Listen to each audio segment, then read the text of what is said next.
Avec Gilles Trignard Résidence, vous êtes confortablement installé pour regarder Si on parlait.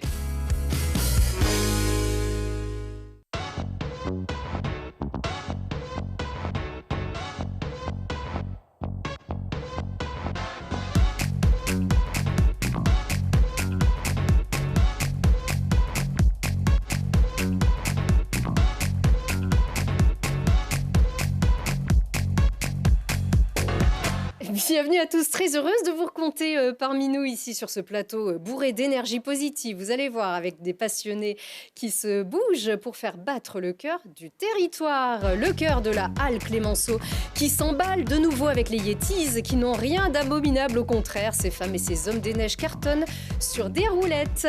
Le cœur d'un fils pour son père et sa moto. Un drôle de portrait brossé avec des petites piques dans les bulles d'une BD tendre et joyeuse.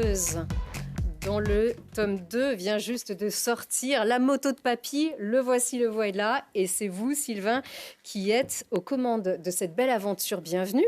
Merci. Alors bonjour. Sylvain SILV1 comme le nombre. Vous appelez Sylvain Aimé Bout. Vous n'êtes pas du tout dessinateur de BD à l'origine. Non, pas du tout. Mais vous l'êtes devenu avec cette petite chronique familiale qui cartonne. On découvre ça dans un petit instant. Avec un personnage très très haut en couleur et les couleurs des Yetis qui sont en force ici parmi nous. Bienvenue. Bonjour. Jean-Sébastien et Thibaut, vous êtes respectivement président et coach de cette équipe de roller hockey qu'on connaît bien ici, multi-titrée à Grenoble, on en est très fiers, qui a raté de très peu le titre l'année dernière. Vous avez été éliminé en demi-finale, c'est toujours pas passé, c'est pas digéré. Non, ça reste encore une blessure qui est un peu délicate à refermer. À ce point, vraiment il manque toujours un titre quand même pour garnir l'armoire à trophée. Donc c'est pour ça qu'on a demandé à Thibaut de prendre la place sur le banc pour apporter le petit supplément qu'il faut pour aller chercher au moins un titre cette saison. Oui, puisque c'est votre première saison, Thibaut, aux commandes de cette équipe que vous connaissez bien pourtant. Alors d'abord, on va revenir alors non pas au commencement, mais regardez comment vous qui êtes né probablement dans les années, on va dire avant les années 80, vous avez connu la patinoire Clémenceau comme ça. C'était une patinoire, c'était la glace, elle était là en centre-ville. Vous en rappelez ça, Thibaut ? Ah oui, c'est de très belles années d'ailleurs. Pôle Sud, pour moi, existe peu, finalement. C'est Clémenceau, où je dirais que la légende des brûleurs de loups a été créée. Voilà. Exactement. Et jusqu'aux années 2000, le hockey sur glace se jouait dans cette patinoire Clémenceau. Exactement. On y a vu des titres et des Coupes de France et beaucoup de beaux souvenirs. Aujourd'hui, cette patinoire Clémenceau, c'est devenu la Halle Clémenceau, une halle sportive. On y a vu des matchs de hand, on y voit désormais des matchs de roller hockey. Et autant le dire, il y a à peu près tout, sauf peut-être la dimension du terrain et le glaçon, bien sûr. Mais est-ce que Thibaut, vous qui avez connu cette patinoire, vous revivez un petit peu ces émotions-là ? Ah bah, carrément, de toute façon, dès qu'on entre dans cette halle, il y a quelque chose, il y a un esprit autour de cette salle et revenir dans notre fief finalement, pour nous, d'anciens brûleurs de loups, c'est le meilleur endroit finalement pour faire du roller hockey aujourd'hui. Oui, ancien brûleur de loups, puisque avec votre frère Gauthier d'ailleurs, votre frère jumeau, vous avez mon grand fait frère partie. aussi. Et votre grand frère, j'allais y venir bien sûr. Mais déjà, vous aviez joué dans la même catégorie et au même âge dans les années fin des années 90-2000, on va dire. Ici, dans cette même patinoire Clémenceau, qui, on le rappelle, elle date du milieu des années 60, avait été construite pour les championnats d'Europe qui avaient précédé les JO en 68. Et votre frère, bien sûr, Maxence, qui a fait les beaux jours des brûleurs de loups. Donc vous étiez vraiment un habitué de cette patinoire. Ah, complètement, vraiment.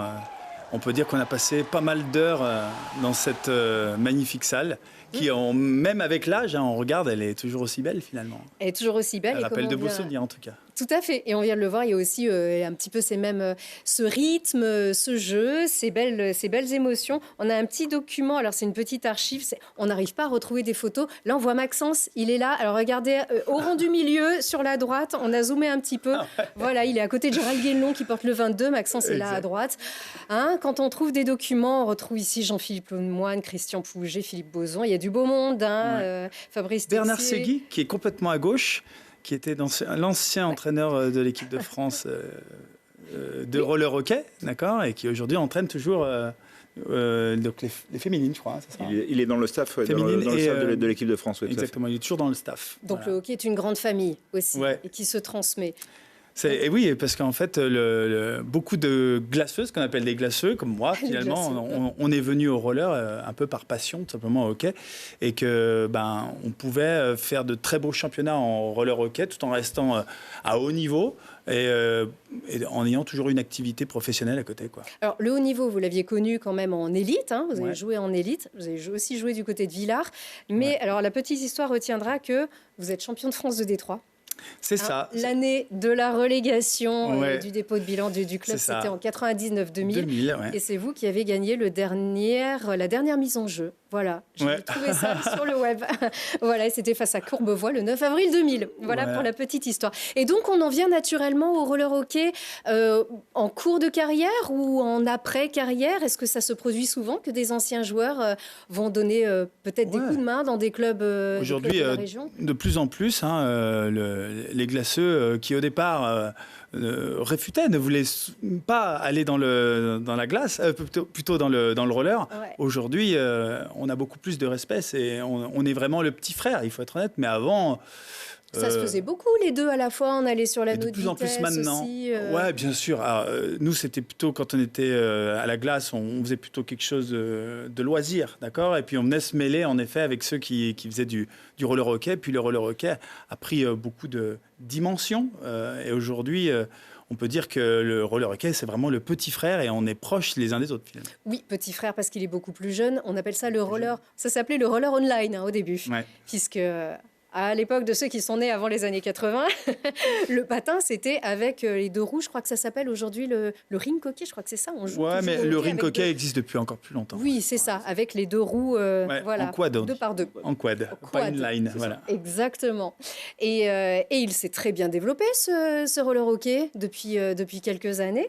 Vous êtes aux commandes de ce club historique depuis 2 ans. À peu près. C'est la deuxième année du mandat. Oui. Donc l'année dernière, on a fini l'année avec 215 licenciés. Quand on a fait notre AG, donc on était à 215 licenciés. Et là, licenciés EES aussi. Exactement. Parce que les féminines marchent très bien. Tout à fait. Et cette année, on est déjà au-dessus puisqu'on est à 229 licenciés, avec une augmentation dans la plupart des catégories, aussi bien dans les catégories jeunesse que dans les catégories seniors. Et notamment chez les filles, on a également quelques recrues qui sont arrivées chez les filles pour pouvoir renforcer l'équipe.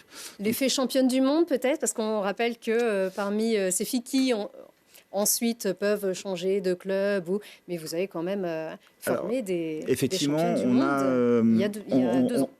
On a quelques filles qui sont championnes du monde, donc on a dans l'effectif Marion et Chloé qui sont vraiment à 100% dans l'effectif, mais on a également Zélie qui fait également partie de l'effectif des filles, qui joue dans un autre club, mais qui joue également dans l'équipe féminine. Donc ça fait 3 championnes du monde. Donc pour le recrutement, c'est vrai que ça permet d'attirer des filles, mais le fait d'avoir une équipe qui est à 100% féminine et qui permet justement d'attirer toutes les filles de la région, puisqu'on est la seule équipe féminine 100% féminine sur la région, ça permet justement d'attirer de nouvelles licenciées et les faire venir chez nous pour les faire progresser ensuite. Parce que les filles jouent avec les garçons, dès qu'elles apprennent le roller hockey ou même le hockey sur glace, ça fonctionne. C'est même le cas de vos filles d'ailleurs, je crois. Oui, tout à fait. J'ai deux filles de 9 et 10 ans qui jouent au roller avec les garçons. Oui, c'est un très beau sport. C'est un très beau sport pour les filles. Oh oui. Même si on n'a que des garçons ici sur ce plateau. Ouais. Et les filles, généralement, se débrouillent très bien en roller. Elles ont de vraies aptitudes à avoir le bon geste du patin, du patineur.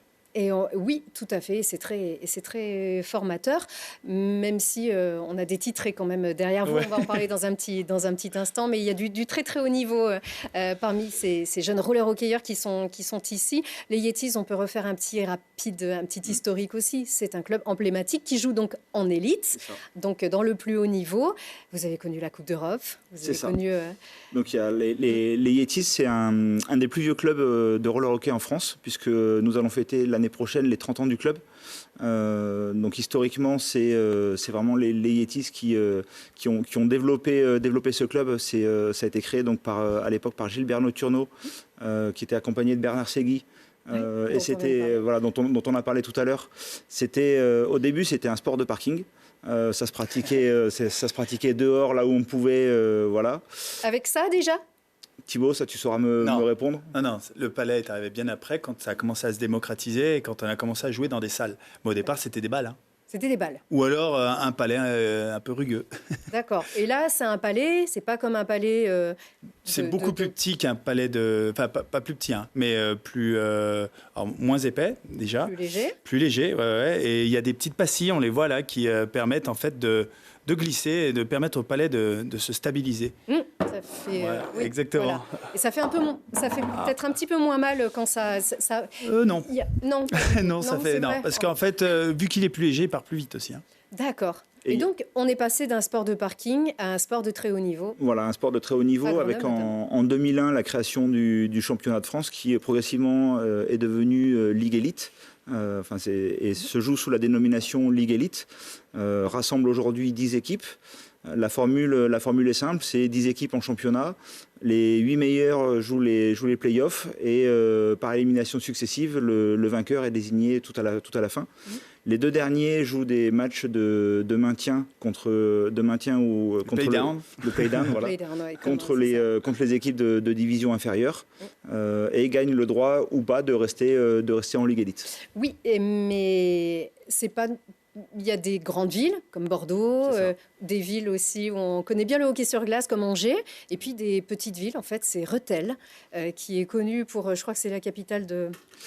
Rethel, on fait du boudin à Rethel, c'est ça? Ben ouais, allons-y. Non, mais c'est vrai, c'est surtout connu pour ça. Oui. C'est pas ils sont multiples champions de France. Ils sont assez suprêmes. Champions d'Europe. Voilà. Sur les 20 dernières années, ils ont dû gagner au moins 10 titres. C'est une équipe qui est effectivement très très forte. Mais votre bête noire, c'est Villeneuve-la-Garenne. C'est Villeneuve.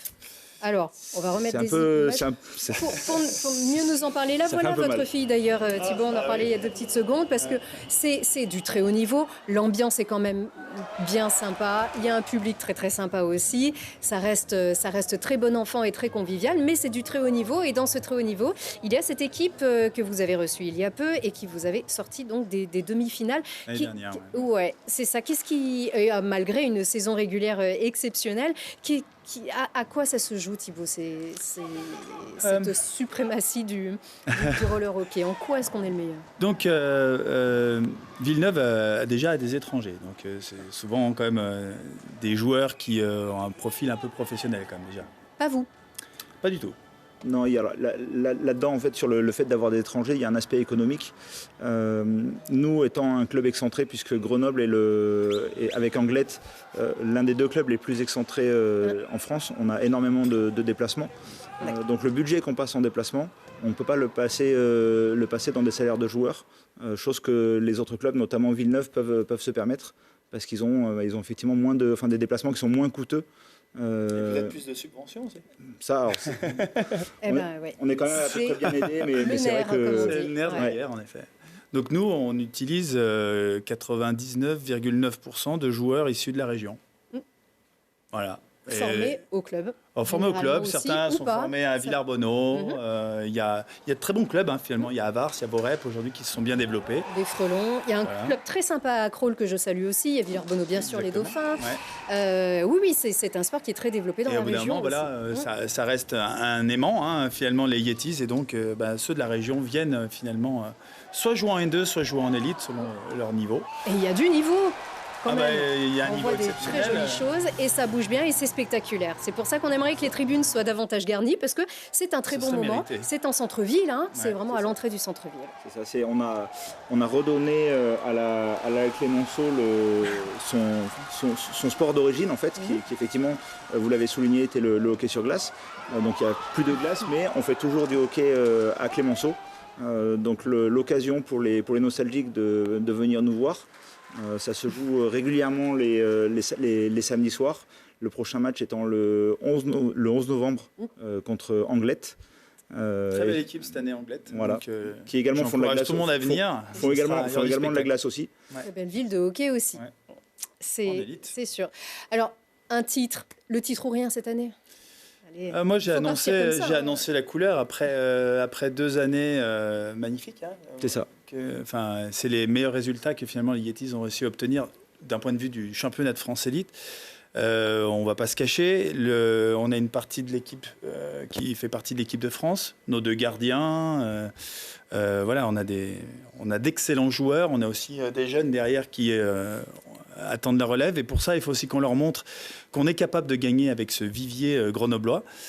Évidemment, si aujourd'hui on me fait venir, a priori, c'est pour leur apporter le step, et la marche bonne supplémentaire. Expérience de coach aussi. Ouais, a priori, moi j'ai une bonne expérience de coach. Je ne sais pas si ça suffira, bien entendu, loin de moi. Mais par contre, je sais pourquoi je suis venu et on était aussi d'accord avec Jean-Seb. On ne va pas se cacher derrière ça. Bien sûr, on n'a pas les étrangers, on n'a pas tout le budget qu'on aimerait avoir, bien entendu. Mais aujourd'hui, on a les joueurs et l'équipe. Je pense que c'est a priori une des meilleures versions de l'histoire du club. L'équipe que l'on a aujourd'hui, c'est peut-être la meilleure version. On l'espère, certains sont déjà titrés, mais ils ne jouent pas encore avec vous.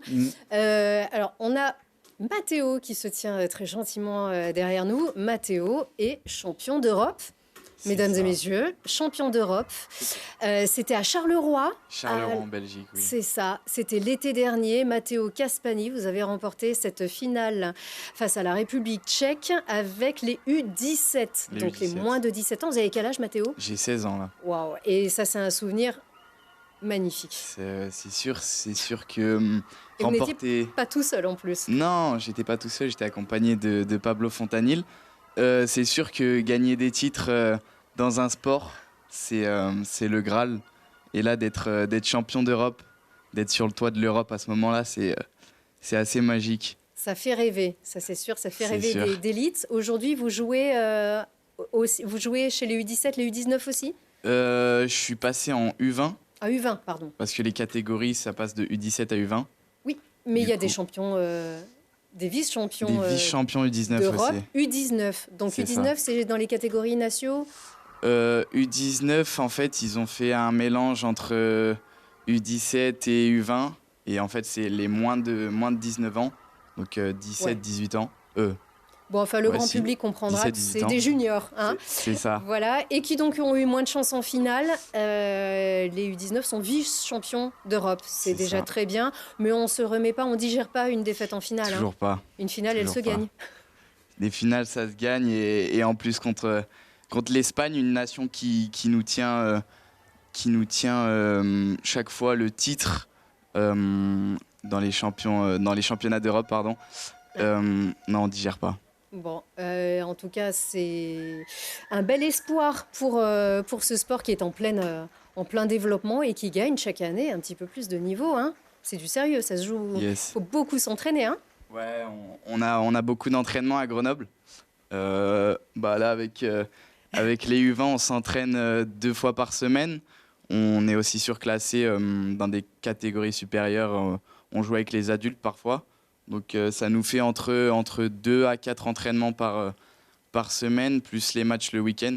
Donc c'est sûr que ça nous prend du temps et on s'entraîne beaucoup. C'est du sérieux, c'est pour ça qu'il faut aller les applaudir, ces jeunes et ces moins jeunes. Hein. Quel est le doyen de l'équipe? On sait quel âge il a, Thibaut? Ouais. 34 ans. 34 ans.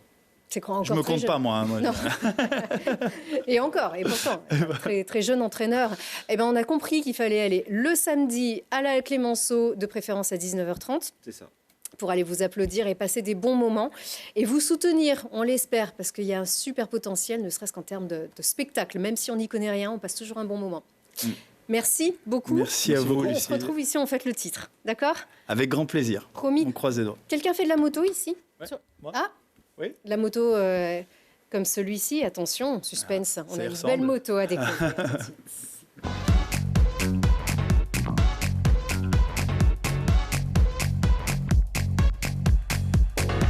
Et pas n'importe quelle moto, la moto de... Papy. Papy. Mais c'est pas la vôtre, c'est celle de votre papa. Eh oui, moi j'ai pas le permis. Ah, c'est pas vrai, Et toujours non. pas. Non. Même pas pour faire plaisir à votre papa. Non. La moto de papy, c'est bien plus qu'une BD, c'est bien plus qu'un hommage, même. C'est une véritable déclaration, c'est un témoignage de toute l'admiration, de tout l'amour, de l'affection que vous portez à votre papa qui, lui, est vraiment un grand fan de moto. Ça s'appelle La moto de papy, après le tome 1, qui était plutôt rose. Voici enfin le tome 2, qui est plutôt bleu. Et ça, c'est une histoire à laquelle vous ne vous attendiez pas du tout, Sylvain. Vous n'êtes pas dessinateur de BD, c'est un peu moins sexy à dire, vous êtes acheteur. Hein. Oui. oui. Non, alors c'est vraiment pas mon métier. J'y suis venu parce que j'avais un petit peu de temps pendant le confinement. J'ai toujours dessiné, j'ai toujours aimé remplir mes cahiers de cours de dessin, en particulier de moto, de voiture. J'ai beaucoup été bercé là-dedans par mon père, justement. J'ai en particulier été... Vraiment, j'ai un souvenir ému de... Un jour, mon père m'a ramené cette BD du Salon de la moto, Joe Bartim, le premier. On peut la voir un peu mieux ? Ouais, bien sûr, et surtout, pourquoi ça m'a ému, c'est parce que en fait, il l'a fait dédicacer par l'auteur. Et du coup, pour moi, elle a été tellement précieuse, tellement importante cette BD, elle a tellement été sur mon livre de chevet pendant toute ma jeunesse, que je me suis dit, si un jour je fais une BD, je m'inspirerai de celle-là. Alors, moi, je peux vous dire que si un jour je fais une BD, je m'inspirerai de la vôtre, parce que moi aussi, ça y est, j'ai ma dédicace. Je suis hyper contente. Vous l'avez faite pendant l'émission. Oui, alors... Je lirai tout ceci avec beaucoup d'intention, oui. Je suis désolé pour les autres invités, mais j'ai quand même écouté tout en dessinant. Hein. Oui, parce que vous allez passer du temps, si vous allez en dédicacer une à la fin de l'émission pour chacun des invités. Qui est Olivier, votre papa ? C'est mon papa. C'est votre papa, Papy Olivier. Voilà. Vous l'appelez Papy, vous aussi, maintenant ? Non, c'est mon fils qui l'appelle Papy. Et donc, en fait, vous avez vécu avec son petit côté, vous le comparez parfois à Serge Papagali, un petit peu. Physiquement, déjà, il y a une belle ressemblance. D'ailleurs, j'ai pu échanger avec Serge Papagali à ce sujet. Mais même au niveau de la... c'est un personnage, mon père, c'est un personnage. Et il est, par contre, tout en amour, tout en joie de vivre. Donc, c'est vraiment... c'est un très très bon client pour écrire des gags. Oui, et on le voit, donc on va raconter le début de cette histoire. Cette histoire, elle est née véritablement pendant le confinement ? Ou peut-être, est-ce que depuis votre BD sur les motos, vous aviez peut-être songé à offrir quelque chose à votre papa ? En fait, lui offrir des dessins mon papa, qu'on voit au dos de la BD, il a été à la retraite pendant le confinement, il s'est offert la moto de ses rêves. Et puis finalement, ça a été le prétexte. Parce que finalement, ces bandes dessinées, elles parlent plus de lui que de sa moto, à vrai dire. La moto, c'est vraiment un prétexte à des gags. Mais en fait, c'est... voilà, j'ai voulu lui faire un petit mot pour marquer le coup quand il a eu sa moto. Et puis, j'ai voulu illustrer le petit mot. Et puis mon fils m'a dit « Ah tiens... sur le dessin, il pourrait faire ça. » J'ai dit « Ah mais non, mais là, il faudrait faire un autre dessin. » Alors j'ai fait un autre dessin, puis j'en ai fait un autre. Et puis finalement, on en est venu à se dire qu'on avait 10 dessins. Et puis on avait encore des idées, on en a fait 30. Et puis finalement, au bout d'un moment, on avait tout un recueil. Et c'est là qu'on s'est dit, on va en faire une BD, on va lui offrir. Mais ça ne devait pas sortir du sac familial à la base. Vraiment, voilà, en fait, la BD, elle ressemble à ça. Vraiment, on a l'impression quand même que vous avez un sacré coup de crayon et que vous avez fait ça toute votre vie. D'ailleurs, vous en avez un peu le look. Hein. Il y a beaucoup de dessinateurs BD, un peu payot, qui ressemblent un petit peu à ça.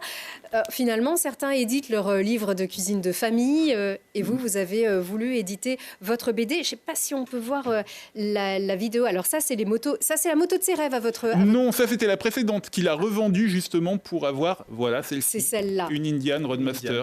Une Indian. Voilà, Ah ouais, ça. d'accord. On a affaire à des connaisseurs. Mais il avait déjà eu des scooters auparavant. Enfin, il était vraiment... il a toujours eu des motos. D'ailleurs, au dos de la BD, vous le voyez sur différents véhicules, au dos de celle-ci aussi. Fan de deux roues depuis toujours. Et ça vous a fait marrer, en fait. Et vous avez voulu le raconter en histoire. Surtout, il est fan de deux roues, mais il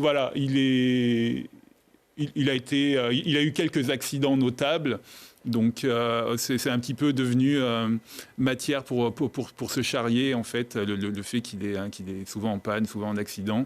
Et vous les tournez en dérision, ces accidents, parce que c'est jamais un événement marrant à vivre. Non, ça a été aussi un peu une manière d'exorciser. Il a eu un gros accident peu de temps avant d'avoir son Indian. Et il a eu énormément... en fait, un chevreuil qui lui a sauté dessus. C'est assez fou. C'est drôle finalement. Parfois, c'est un sanglier. Du coup, c'est devenu.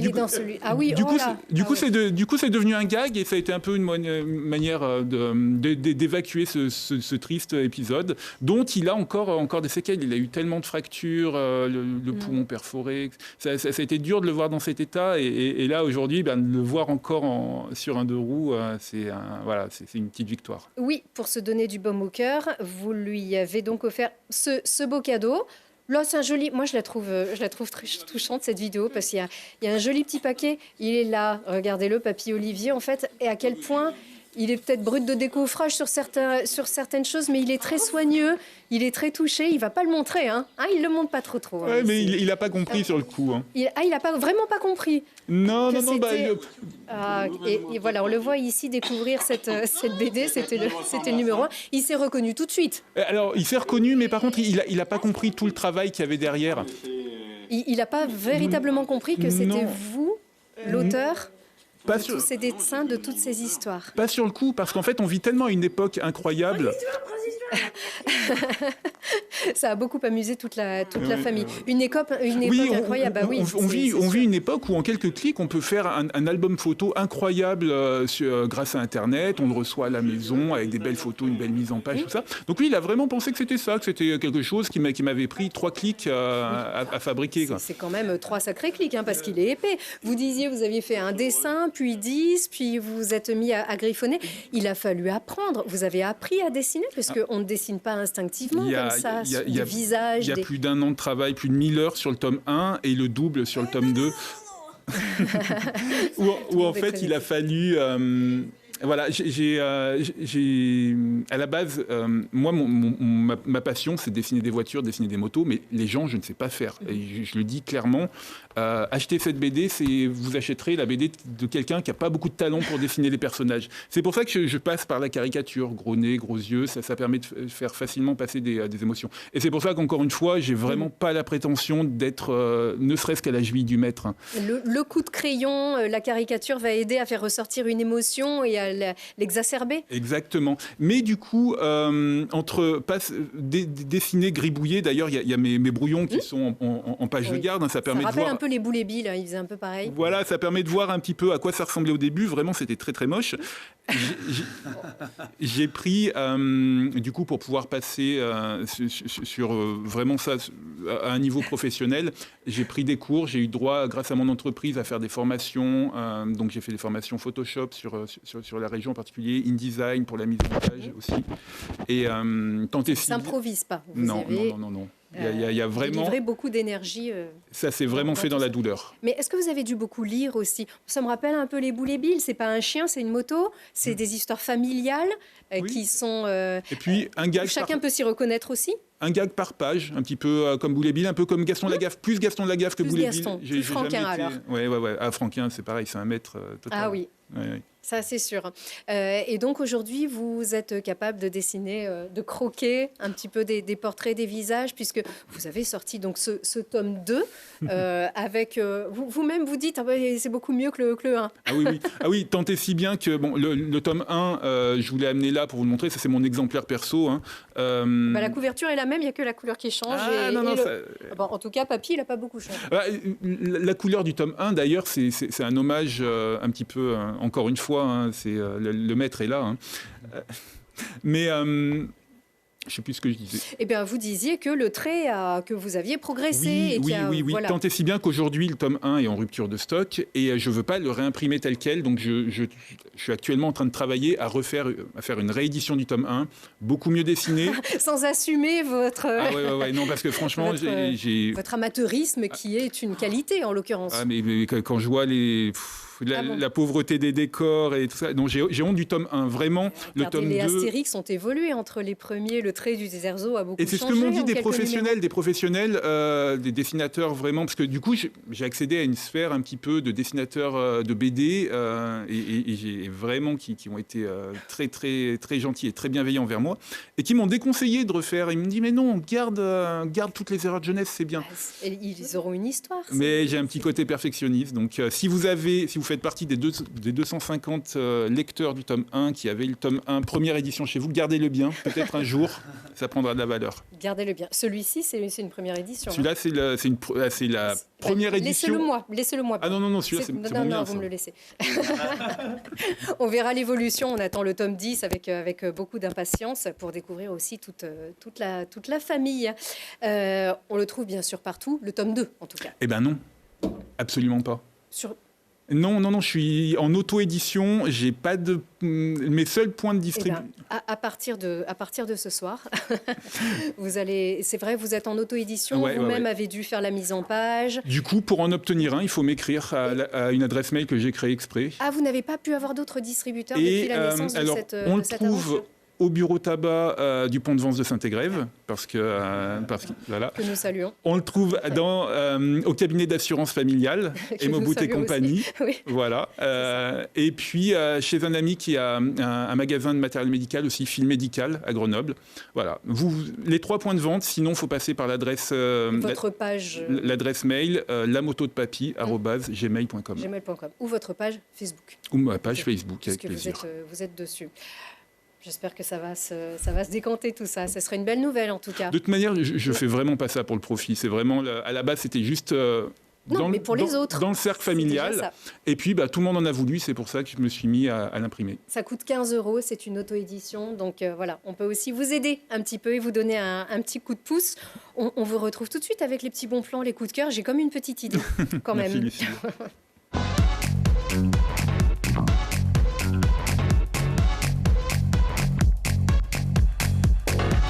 Moi, le mien, c'est tout fait. C'est la moto de papy, c'est les Yetis. Ils ont bien compris. Les voilà, les 2 coups de cœur. Mais c'est marrant, vous avez changé de lunettes depuis tout à l'heure. Qu'est-ce qui s'est passé? Vous voulez que je parle de mes coups de cœur? Oui, alors déjà, pour commencer, on a des images de cette petite expo. C'est Lego Bricks. C'est cette association de Lego.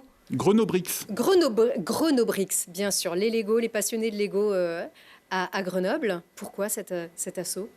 En fait, je suis passionné de Lego depuis tout petit, comme beaucoup, mais vraiment... Vraiment à fond. Voilà, vraiment à fond. C'est ça. Et puis, je les avais mis un petit peu de côté, arrivé à la vingtaine. Et puis, est arrivé mon fils. Et là, j'ai voulu lui montrer ce que c'était les Lego. Et malheureusement, c'est moi qui ai replongé dedans.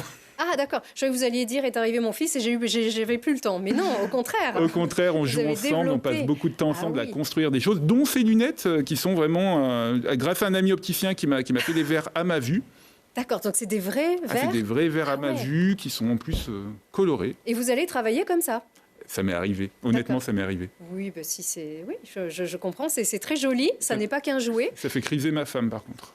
Je pense que quand elle va voir les images à la télé, elle va pas être. Mais c'est assumé. Regardez comme vous êtes haut en couleur. Et c'est vous qui avez réalisé ce magnifique tableau avec la moto de papy, donc que vous nous avez apporté pour égayer ce décor.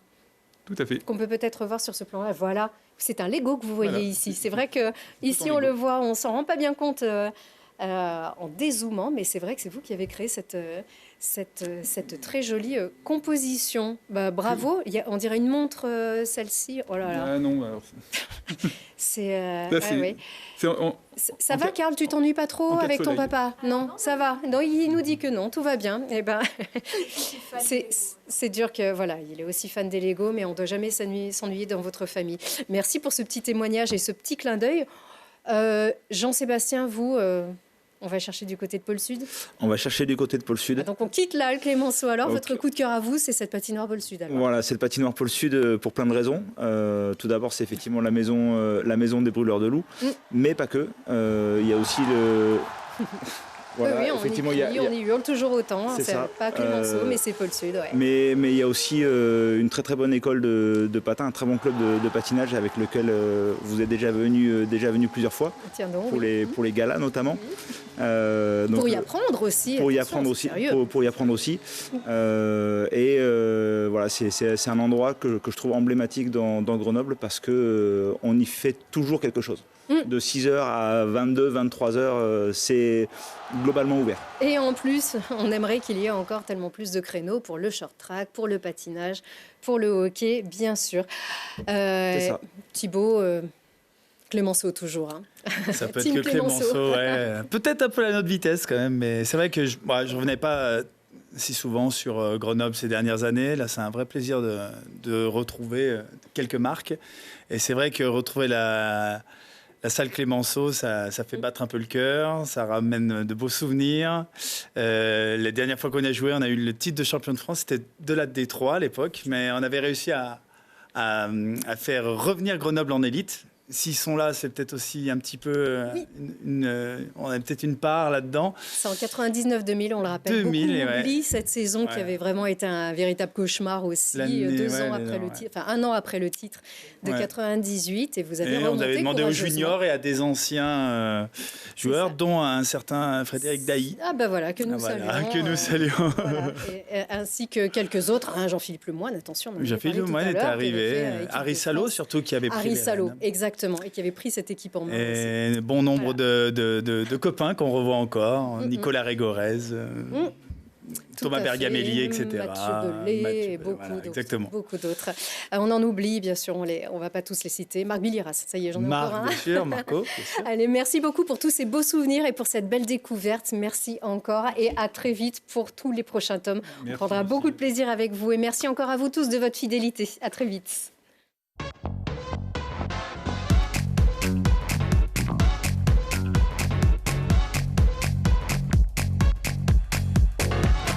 Vous avez profité de Si on parlait avec Gilles Trigna Résidence.